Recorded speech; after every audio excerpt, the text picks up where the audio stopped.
And yun, ito nga pala yung ginawa nating small fish joker last time. So nakalive yan sa Meo TV every page from start to finish. Yan, gagawa tayo ng maraming pang pre-made. Practice tayo ng mga small piece.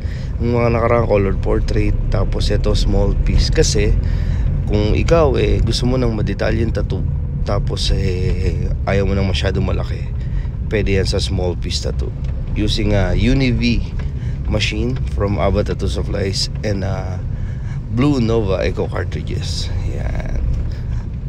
Masyadong maikli tong video to kasi si Buwan ang nag-video niyan kaya medyo alam mo si Buwan, isang Q. Yan. Ang technique naman sa small piece is tiyagaan lang.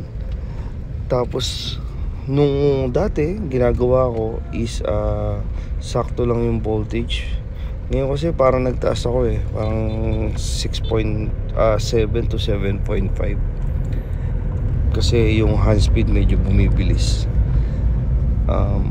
Technique lang sa small piece is ano lang, tsatsagain mo lang, parang printer style, kumbaga detailed by detailed. Kumbaga gagawa ka ng grid line sa isip mo, tapusin mo siya part by part.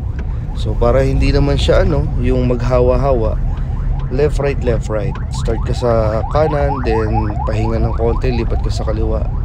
Yun lang, para hindi madumihan or hindi mamantsahan yung una mong nagawa. So ito yung resulta. Nga po pala, sasali tayo sa Ligligan 2024 December 1 and 2. Diyan yan sa Pampanga, may boot tayo dyan, Team MLC. Sama natin si Sir Boying. So naghanap ako ng model, and at the same time pre-made model. Kumbaga gawa tayo ng mga pyesa na pwede nating ipangrampa doon. So may competition tomorrow kaso syempre eto, on the way tayo kay Boss Justin. Tatataon tayo dito ngayon sa Governor's Hills. So habang driving, nagpo-voice over tayo. Always be consistent lang sa buhay, lagi lang magpatuloy.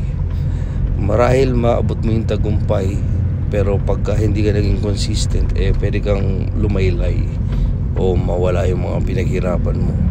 So hindi mo man nakukuha yung tagumpay, kung lagi kang magpapatuloy, mapapabilis yun. So yun, baka hopefully second week o first week ng December nandyan tayo sa Siargao and tatato tayo dyan. Baka may tayo dyan, client. Be my next client, down to avail a free layout and schedule. Aba Tattoo Machines, Aba Frotive, Aba Needles, Tech Product Philippines, Foaming Liquid Glide Wipes, MLC Tattoo Supplies lang yun. So, thank you Lord. Some of my works and number